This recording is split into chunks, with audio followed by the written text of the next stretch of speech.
Absolutely. Okay, next they say revenue. So we're expecting revenue. We expect to see, which by the way is probably what Valiant, myself, I think we're going to really be paying attention to the revenue numbers, because the dollars and cents are where we all kind of come down to. Bottom line is, okay, is this making money, right? Right. So we're expecting Disney executives to comment on the revenue from parks, experience, and products. Ooh. Following an unusually slow summer, it will be interesting to see how much money the company made despite smaller crowds this year. This is such, I love the way they put it so lightly, right? They just like kid gloves that. These people would know too. These all ears, they're at the parks. They know how light the numbers are. Yes. They know that, like, I mean, if this is a photo right here from the parks, it's like, that's, look, I lived in Orlando for almost a decade. I've never seen this during the summer. Yeah. Ever. If I didn't dislike Disney so much, this would be a great time to visit the parks. Oh yeah, absolutely. And by the way, living in Orlando, I always tried to go during the low seasons. I was like, oh, there's a low season, or there's a random time when no one wants to go. I'm going to go. I had a pass. I had an annual pass, which I got from a corporate client. And I could pop over there whenever I wanted to pop over there. And I would go like at times when it was cloudy or rainy or, whatever, like kind of hot. So people didn't want to come out. I would do that just to avoid the crowds, because I don't like waiting 2 hours for a ride or for a restaurant or whatever else, or for, some Dole Whip. That wasn't a thing I wanted to do. I would have gone on that day like this. But nowadays, I won't give them my dollar. Not to mention, and by the way, shout out to Josh Harris for this on Twitter.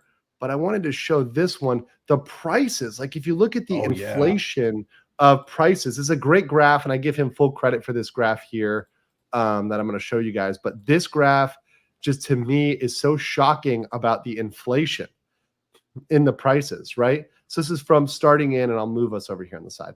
Starting in 1971, where you had a ticket price, sub $60, and now 2021, we're talking about $159 for a single day pass. I remember those $66 days in the 90s. Oh man, that was like, oh yeah, I can deal with this, even with even reverse inflation or whatever you want to call it. Well, it's three decades really, because if you look at it, it's like between 1971 and 2001.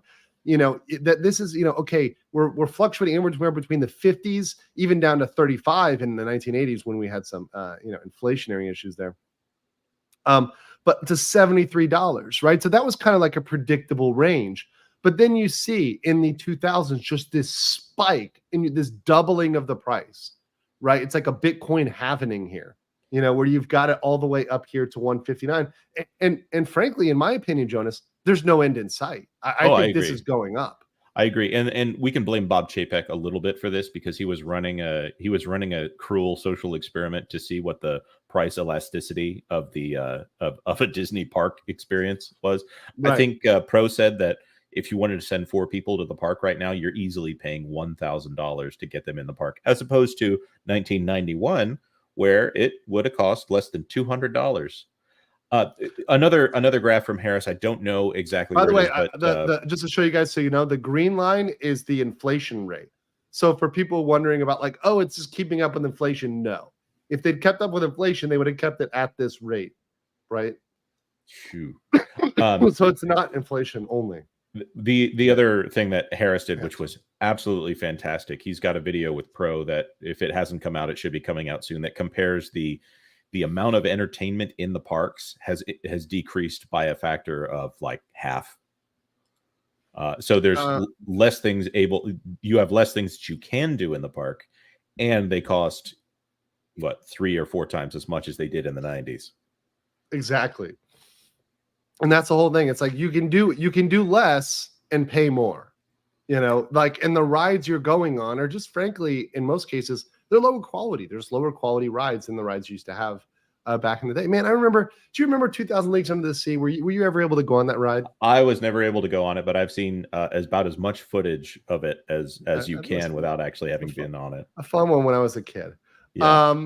That was always shut down in Orlando by the time I was old enough to know what it was. Perpetually locked down. Yeah. SAG after a writer strike. So current, this is the biggest one, and frankly, okay, I'll just read what they're saying. Hollywood is currently at a standstill as both actors and writers are on strike. Notably, Bob Iger commented on the possibility of strike, saying this is the worst time to add disruption. That's about the most charitable quote they could have attributed to Iger. I'll talk while you work out your whatever. Yeah, sorry, I've been trying to cough. You want to take a drink? Yeah, I might. His, okay, actually, infamous... Tom, give me your opinion on this while I go grab a drink of water here real quick. So Iger and his CNBC interview, I thought he did a great job, but what the media really latched onto is his aw shucks attitude in saying that the actors, he felt like the actors were being unreasonable in their demands, which one of the things that you generally don't want to do is tell actors, the people who have the faces that people supposedly like, that they are the unreasonable ones, and hand it right there over to a studio head to become the villain of the situation. I did not see it going as badly as it has gone for Iger, but from that point on, it was article after article from Hollywood Reporter and Variety and Deadline, and even Wall Street Journal had like op-ed after op-ed, and also the non-opinion side, all coming after Iger. All of a sudden you have, because he stepped out of line. He stepped out of line with the party line. The party line was you have to support the workers, support the strikers. You know, unions are right. That's the party line. And he got away from that. Yeah, the veil dropped, and all of a sudden they're like, yeah, we are going to call you woke to your face. Well, and then Ron Perlman's going to give him a death threat pretty much and say, hey, I'm going to burn any out, which, I mean, come on. I mean, that was unhinged, and it kind of shows you the unhinged of the woke side of the force. You know, this is why you don't go there, because you just literally, when you go there, you can never please them. They're never going to be pleased enough. Right. There is no redemption. Writers, no, there's no, like, no corporation can be good enough. They're all like an evil, but like a better evil. Right. If wokeness is a religion, it is a religion without a right of redemption in any way. I mean, what question could you think they could ask them during the thing? I mean, I guess they might ask them something like, are there any developments on ending the strike? Maybe that would be a good question they could ask. Or the one of the callers on the Warner Brothers Discovery call just said, how long are you anticipating the writer strike, the strikes to go on? And David Zaslav very matter-of-factly says, in our gap accounting for this, we're expecting September to be the date that things start to let up, and we're planning according to this being done in September.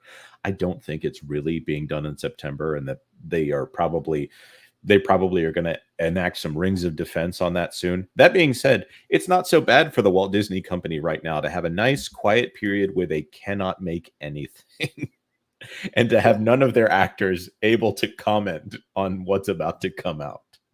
I think that would be the best, is just literally gag them all, say, okay, to shut up, like Rachel Ziegler, like, obviously, you know, there's news. I don't know whether this has been confirmed yet, but there's news about the canceling of Snow White, or rather the redrafting of Snow White, because of her statements, because you know, especially with the Gal Gadot interview there.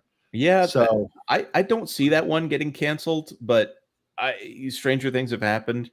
I think they could probably bear to offend Rachel Ziegler, but probably not Gal Gadot at this point.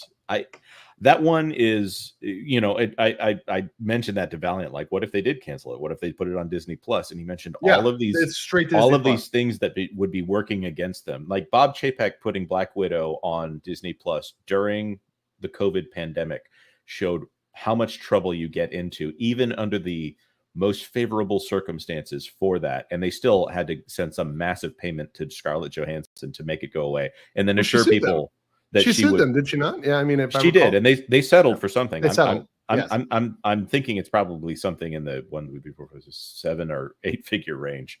Yes, it's millions. It's not. Yeah.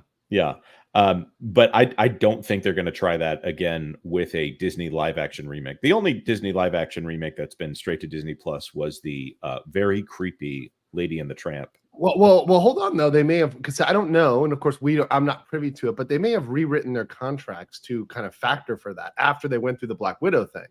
said, okay, for future productions, we're going to add in a clause that, hey, we have the option to send this to Disney Plus, and that's something that, you know, we maintain the optionability. Now, I haven't seen their contracts. I would love to get my hands on one of their contracts. That would be amazing.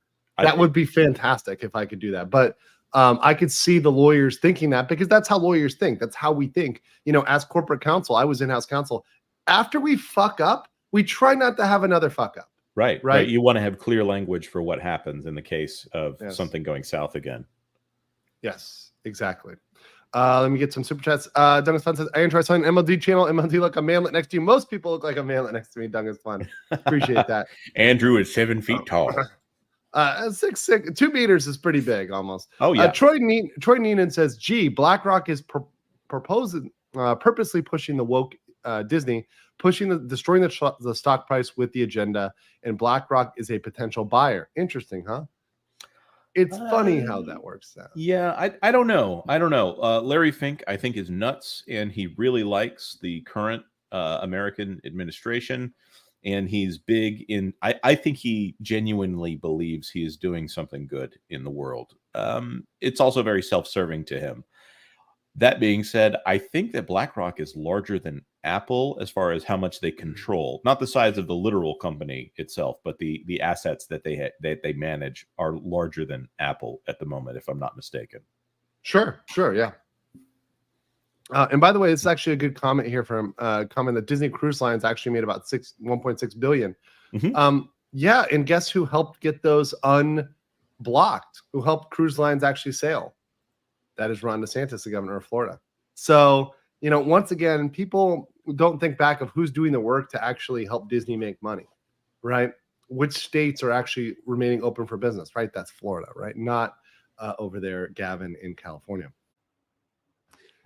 This video has been a clip of a previous live stream, and it's clipped so you can get the information in a shorter, compact package, the information you need. If you want the full video, the whole context, the whole thing, you can check out the full stream. That is in the link below. Check that out, and I will catch you guys later. Peace.